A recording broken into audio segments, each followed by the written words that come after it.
Alright, and we are back, ladies and gentlemen, for game number 2 between Hellerine and Andrey. It's going to be on Neo Electric Circuit with Hellerine leading 1-0. Sorry, I got the score backwards here.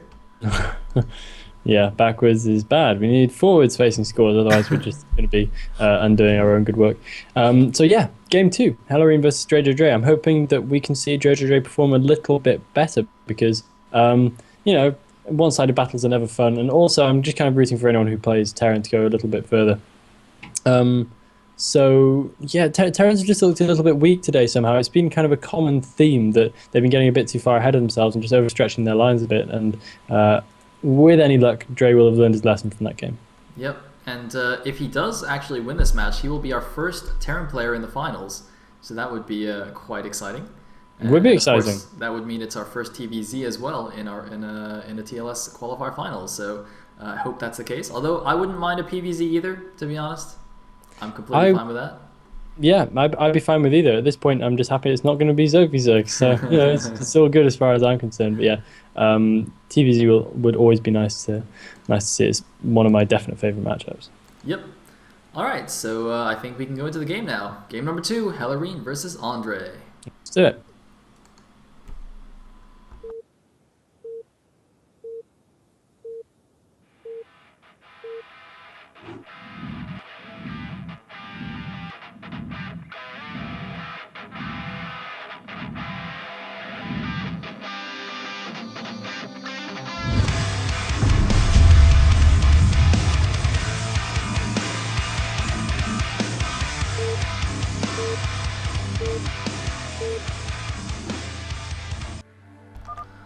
Alright, here we are in game number 2. At the top right, as the orange Terran, we have Jimbag, aka Andrey. And at the bottom left, as the green Protoss, we have Hellerine. We do indeed. So, of course, everyone already knows that this guy isn't the real Jimbag. He's just faking it. The real Jimbag would never have moved out in that situation. And I think we can all appreciate Jimbag for the true genius that he really is.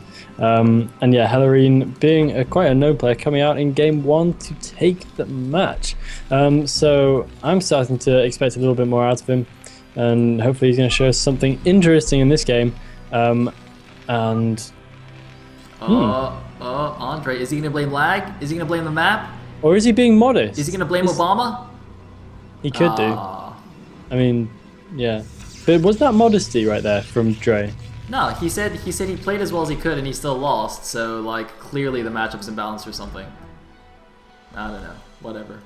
I don't know. That felt like modesty to me. Well, the thing is, right? Terran players complain about Protoss so much that now whenever a Terran player just like speaks, I assume they're complaining about Protoss. You know, a Terran player will come up to me and be like, "Yo, Sayo, how's the weather in England?" I'll be like, "Dude, stop balance whining, all right? If this was Team Liquid forums, you would be banned for balance wine. All right, get out." So that's just how I take it now. See, it didn't even occur to me that could have been a balanced wine. You might be right. I can't believe people are still doing. Like when Terran players ask you what the weather's like, they're implying that the weather is bad because you made Dark Templars. Like that's what they're really saying. Exactly. See? Exactly. And we all know it. See, it's a cloudy day because it lets Dark Templars be more invisible than they already are. Because it's not fair. Right? Oh, and we have a 2-gate. We have a 2-gate coming in from Mr. Hellerine. He's going to be in cross positions though. So this is going to be tough stuff. There is of course no walling. I don't know if wallings are even possible on this map. So maybe some kind of slim hope there. But this is going to be tricky. Cross position 2-gate, never the best option. I feel like somehow, if he was thinking he'd maybe go for 2-gate, it would have been wise to put an early cross-map scout in so that he knew whether he was facing a cross-map position or not and whether he should actually 2-gate or not. That's true. I think that's actually something that Draw did a lot when he did his gateway openings, was to scout cross-map first. His was 1-gate openings. Another interesting thing, by the way, is that Dre didn't do the anti-Zealot SimCity with Depot next to Barracks, which is really going to bite him in the butt later. Oh, that's going to be really that's such a common thing nowadays. It's almost like it is basically standard to do that as a Terran, even though you don't often face early Zealot pressure. You just do it anyway, just in case, and it doesn't really hurt because you just put the building somewhere else. And oh my god, we have a pylon. I think he's to build shield batteries here to help his attack. Yeah, it must be, but he's going to have to, first point of order is going to be preventing that factory from finishing as best he can. I'm surprised he's not doing any probe harass to try and stop that SCV from finishing the factory, because if that factory finishes, then it suddenly becomes very difficult for this 2-gate to actually work. So he's got to get in there and try and do some damage to that SCV. The factory is now halfway completed, over halfway completed, so he's going to have to focus that down as quickly as he possibly can. I believe the pylon has just been scouted. Oh, it's a cannon rush. The probe is still left. Is a cannon. He's got a forge. He's gonna tell a cannon rush. Now the thing is, this barracks factory arrangement is actually zealot side, so he can run in between these buildings away from the zealot. He's also building a bunker that's about to finish, so he will actually, looks like maybe save all of his marines. Yes, he will save all of his marines in the bunker, but the problem is he's gonna get cannon rushed, and cannons outrange bunkers, so he's actually gonna have to come out and kill it if he wants. And here comes the probe. He's gonna start making cannons. He might go for the Vulture first. I'm a bit worried that he might go for the Vulture. There is no sign of a machine shop, and of course Vulture not going to be so great against cannons, as we all know. The first cannon is down, so he should probably not make a Vulture. He should probably make a machine shop right away, because he needs tanks to deal with this effectively. There you go. There is the machine shop add-on. But it's maybe a little bit too late right now, because the first cannon is already about a third of the way done, going to be halfway done in just a second. The Marines are unloading from the bunker. Is the Zealot count enough? I don't know if the Zealot count is going to be enough. The Marines are just about microing effectively enough, but that cannon I think is going to come in, cancelling out the second factory as well. I think he should make it in the back of the Protoss base. See, he's got an SCV in the back of the base. I think he should make the second factory there and build Vultures. That would be amazing. I don't think he needs a second factory here. I think he can hold this with his SCVs if he pulls all his SCVs. Although he has to go like right now.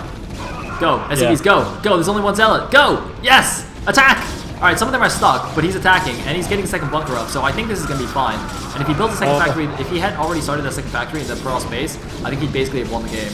But as it stands, he's still probably in pretty good shape right now. So, yeah, looks like he's going to be able to take down that cannon easy peasy. He's going to send all his SCVs back to mining. He did lose a number of SCVs, but I think that's acceptable, considering that he's just stopped the attack. Yeah, I think that's good enough, and I think that cannon should probably just start focusing down SCVs at this point, just to make sure that economic damage stays put, and it looks like that's exactly what he's going to do. He's going to pick off another SCV, and there have been quite a few SCV losses right here, but we noticed that that Hellerine has had to seriously cut probes in order to get this done, so it's really pretty serious loss to both of these guys, but I think probably Dre had just come out a little bit ahead. Yeah, see, the problem is that even though Hellerine killed a lot of the probes, or sorry, the SCVs, he's got no tech. He's just started his geyser right now. Yeah, nothing. And he's already facing, you know, a completed factory with add-on there. So, you know, he's going to have only Zealots to deal with all this factory tech, which is really not going to cut it. And that SCV actually has come out here and is revealing himself. Andrey saying, "You are amazing." Oh, see, what he actually means by that is dirty Protoss scum cannon rusher. Yeah, it actually means, for anyone who can't read subtext, he means you're really bad at this game. And I want to make you feel stupid about that strategy you just attempted. So Dre pulling a bit of the mind games, by which I mean the BM, to make his opponent feel bad in the middle of a series, which I suppose is not against the rules, so fair enough. And just seeing a little bit of micro now, Hellerine trying to push those Terran forces back, and just really trying to buy some time so he can get some decent tech out, which he can actually use to defend some kind of consistent tank push. He needs his Dragoon ready as soon as possible, and he needs a decent Dragoon count. Dre looking a little bit conservative, but now he is to head out on the map. Yeah, the funny thing is though that 5 Zealots do actually tank a lot of damage and can kind of scare away this force back. Like if the 5 Zealots engage the 2 tanks and 4 Marines straight up, I think the Zealots might win, or at least it'll be very, very close. But obviously the point is that you can actually micro the range units back away from the Zealots, and the Zealots without the speed upgrade are quite slow.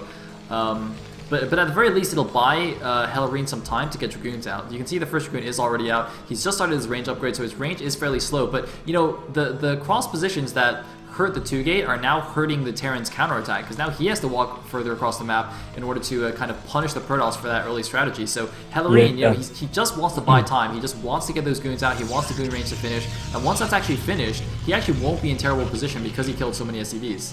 It looks like Dre isn't even gonna push at this point, but yeah, I think you're right. He's not going to be in a bad position at all, simply because of all that economic damage he did. I think it was definitely the right decision to be focusing down the SCVs with the photon cannons rather than just going for the bunkers head on. Yep.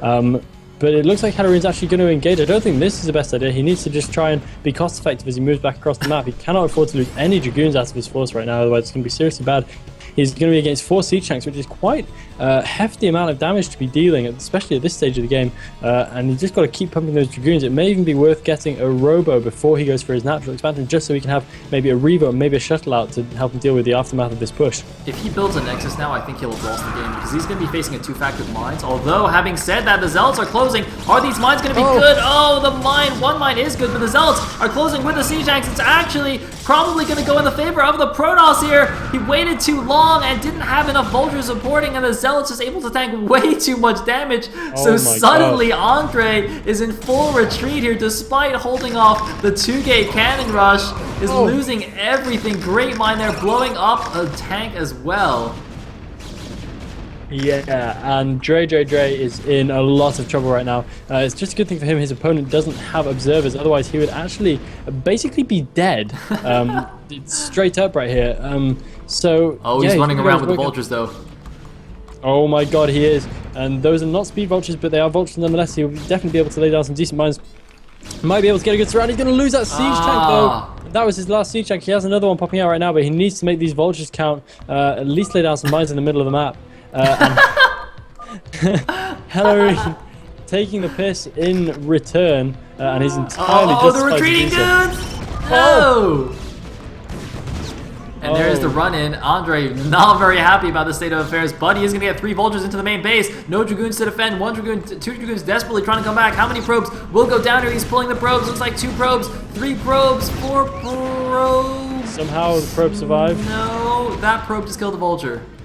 Wow. Okay, so every day we've had a probe killing a superior unit. I think that's actually happened every day. We've had probe killing Ultralisk, we've had probes killing vultures twice now. So basically it's all going pretty well in the land of probes until they get taken down by the second vulture harass. That is, if it actually makes it into the main base, they are going to lay down mines. So they're going to once again isolate the forces of Hellerine both inside and outside the base.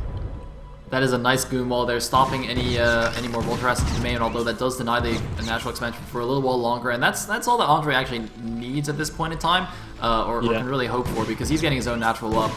So if he's on 2 base against a Protoss 2 base, he'll be fairly happy about that, although probably not too happy about how his 2-fact went. He's actually moving out with 2 tanks right now. There's a few dragoons stranded in the map because they don't know how many mines are on the map. Now, will they be able to take these down? I don't actually know. It's looking like he's not focusing the damaged ones. That's bad. Yeah, I don't think this was the best idea. Kill that one. Kill that one. Oh, it died.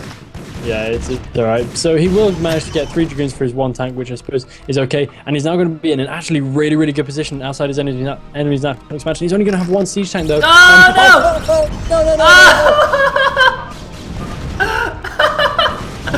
Oh man, Hellerine appreciating the hilarity of that situation and GGing. Oh wow, Hellerine. As soon as you get observers, you do that. That was a move order into mines. And immediately losing 4 dragoons. He's not even leaving the game, he can't believe it. He's like, what the hell? I had an observer, man. He wants to kill some mines before he leaves the game, though. Yeah, he wants mines to have their just dessert. And as well he might, but that is one of the most brutal mine hits I've seen in a while. Not just because it killed a lot of dragoons, but because of the context. All those dragoons were so important right there, and he had an observer. I actually don't understand what happened. Dude, they're goons, man. They're goons. What are you gonna do? GG! Whoa! And one final mine goes off to embarrass the forces of Hellerine once again, and that was a nasty, game-endingly brutal set of mines right there. And that's why you plant mines everywhere, because maybe, just maybe, they will win you the game immediately. You just never know.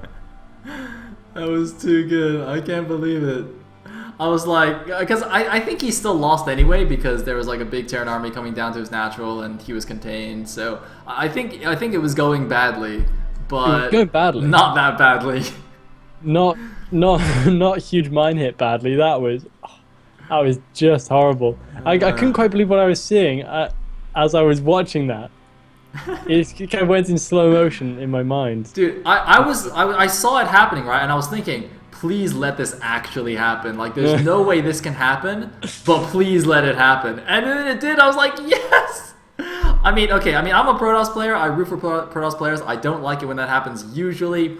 But in that case, I mean, after all that led up to that point, I think that was possibly the most appropriate ending for that game.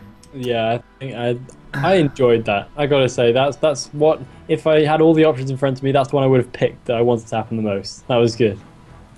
Indeed. Whew. So it does kind we're of going to restore game my 3. faith in Terran. Sorry? It does kind of restore my faith in Terran a little bit, in their ability to actually win games. That's true. Wasn't sure if Terrans actually knew how to win anymore, given our TLS results. No. Terrible. There's hope. We will have one more game at least with a Terran. There's going to be a game 3, a deciding game between Hellerine and Andrey to determine who goes on to the finals and qualifies for the TLS. So we'll be right back after this break.